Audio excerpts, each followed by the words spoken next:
So yan, sa may mga water heater kettle ulit dyan. So ito yung nakagawa na tayo dati nito eh. Pero ito, so tingin ko pa rin yung problema lang din ito dun. So sa dito sa switch, tingnan natin yan. So kung may mga ganito kayo na hindi na siya gumagana, so ito bagay na bagay to para maayos nyo yan. So yung mga ganitong klase ng water heater kettle.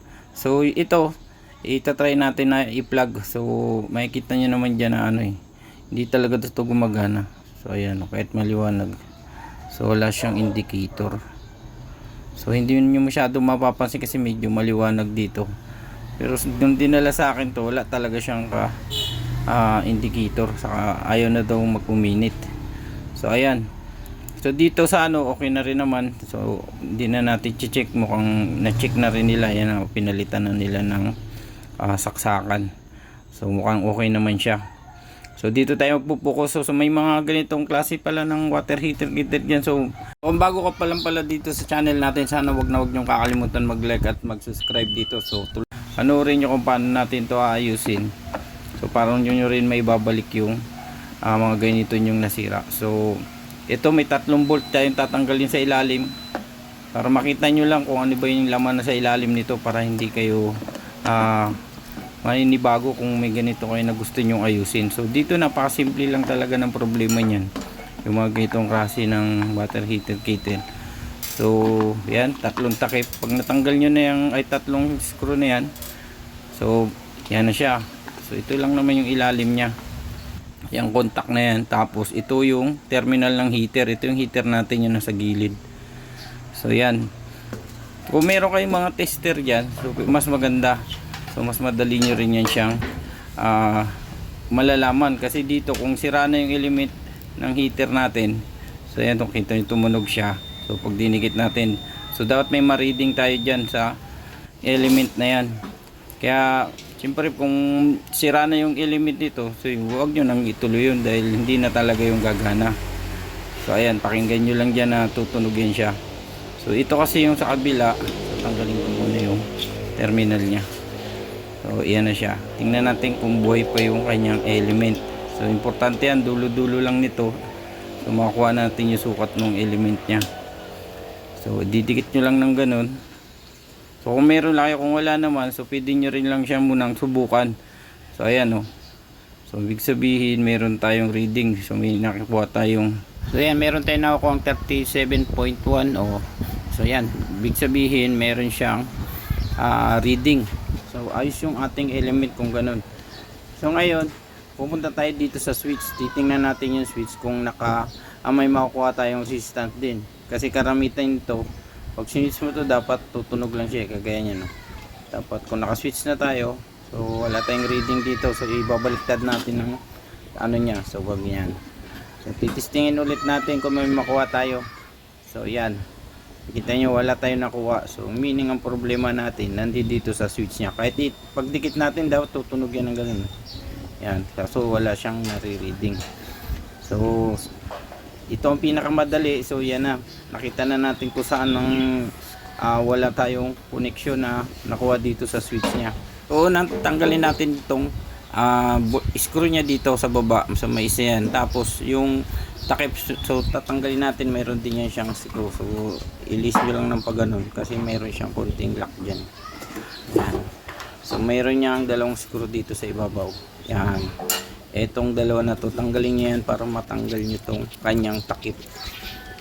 So pag natanggal na natin yan, so dun pa lang natin matatanggal yung switch nya. So mamaya papakita ko sa inyo kung paano discard, kung paano tanggalin yung linisin yung contact nya switch na yan. So, para mas hindi kayo mahirapan. So ito natatanggal talaga to, ito yung button dyan. Natatanggal yung kanyang parang cover sa switch nya. So yan. So tanggalin nyo lang yan. So yan na siya. Doon sa ilalim nito mapapansin niyo yung contact. Ayan, sa ilalim niya mismo. Yan na yung contact ng switch natin na sa tingin natin is hindi na siya naglalapat ng maayos. Kaya wala tayong nakuha kaninang reading. So tatanggalin natin. Yan ang sinasabi ko na lilinisin nyo para maayos yung paglihan nyo dyan. So lihahin lang naman yan. Linisin yung contact. Tapos konting angat o idikit natin ng konti. Minsan kasi pag umiinit na, lumalambot na rin yung switch na yan. So ito na siya. So yan, kung matigas dito, huwag nyo natanggalin, okay lang naman, hindi naman natin yan kailangan. So susunod natin, tatanggalin natin tong parang cover nya. So yan, tanggalin natin tong cover na to. So ito yung nagpapa-auto sa kanya, yung nasa ilalim nito, yung manipis na lata na yan. So ito yung naman yung spring nya, yan ang kailangan natin matanggal para magaan o mas madali natin siyang so sisikwatin lang siya para tagilid para lumabas siya. So, gamit lang tayo ng ating Phillips screw. So tatanggalin lang natin yung magkabilaan na naka-lock. So ayan, ganun lang siya kadaling tanggalin. So mamaya i-demo ko rin sa inyo paano nyo ibabalik yan. So sa loob nito, maangat na natin yan. So ito yung cover lang. So yun yung terminal niya, yung contact ng switch natin. So ganyan lang naman siya ibalik. So basic lang. So mamaya i-share ko sa inyo paano siya ibabalik. So ito na yung kailangan yung linisin doon. So walang iba yan na pwedeng gawin. So testerin natin dito mismo sa terminal para makita nyo. So dapat yan pag tinest natin yan, nakaano yan, tutunog yung tester natin. So ito wala So wala tayo so pero pag dito sa contact niya, okay siya yung mga niya. Pero pag tumawid na sa kabila, wala na. So ito yung problema, yung yung nasa ilalim. So yan yung nagiging problema dyan, na marumi o minsan kasi yung arcing ng natin, yun yung dyan unti-unting nagpapalayo ng contact niya. So yan, lihain nyo lang ng pag so para kabilaan yung ang malilinis. So kung okay na kayo, halimbawa okay na kayo sa na sigurado nyo na medyo na siya, and then ganito, itulak nyo ang konti itong contact na to kasi lumalayo ito yan, kunti lang naman. So ayan, para lumapit yung kasi ito nakaangat na siya So ayan, so pag tinest natin yan, so testerin natin. So yun, meron na, okay na. So yun, nakadikit na talaga ng gusto yan. So ibig sabihin, pwede na natin ito ulit i-assemble. So dito sa pag-assemble, sabi ko nga kayo na i-demo ko sa inyo ng mabilisan lang. So yan, yung paano ilalagay yung spring nya na yun sa switch nya. So parang ipupesto nyo lang yan dito sa gilid. So yan, meron siyang pasukan dito. Yan, either nakatayo siya o nakatagilid ng konti. So yan, nakaganyan siya.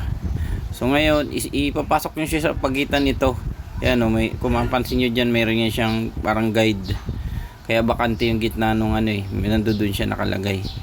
So mas maganda, nakapwesto siya ng maayos para paglagay nyo, hindi kayo mahihirapan yan. Nakaganon siya. Yan. So itutulak nyo lang yan pababa para pumatong siya dun sa lock niya sa ilalim. So ganyan siya, ganyan. Papatong nyo ng ganon. So itutulak nyo lang ng dahan-dahan. Ewan ko kung dilain nyo. Ayan. Make sure na kayang-kaya nyo siyang ibalik. Ayan. So iniipit ko na siya. So konting press lang. So ayan na. Okay na siya. Okay na yung spring natin. Yung niya, switch niya ulit. Naibalik na ulit. So ganun lang siya kadali. Naibalik. So, pwede na natin itong testingin kung gagana ba talaga itong ating heater na to. So, yan. Sana may nakuha kayong diskarte dun sa switch kung paano siya. Kung mahirap siya, pwede namang ulit-ulitin nyo hanggang sa ma-perfect nyo siya. So, balik natin yung kanyang screw. And then, kakabit natin ito. Tuloy-tuloy na natin ito siya titistingan pag naikabit na natin ito lahat.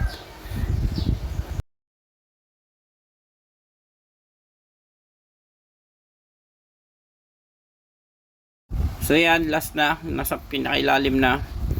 So screw lang natin muna yan. So nakabit na natin.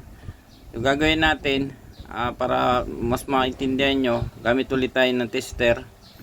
So ang switch naman ang titesterin natin mula dito. So yan. So kunin natin kung meron na siya, di tatakpan na natin and susubukan natin to. So ayan. So nakita niyo wala siya, so isi-switch ko siya sa baba ulit. Okay. So ngayon ito na siya. Meron na tayong reading.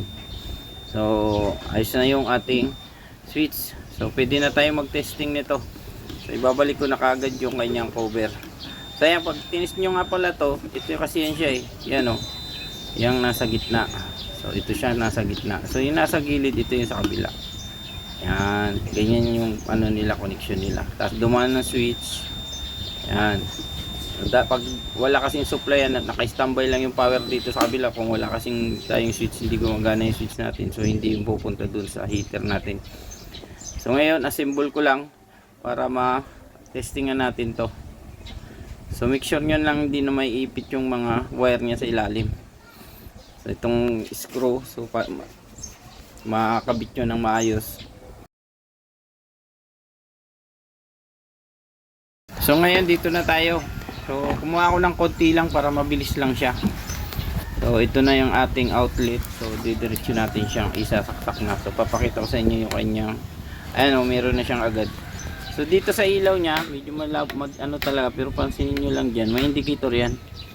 So, gumagana yung indicator niya, kaso maliwanag lang talaga.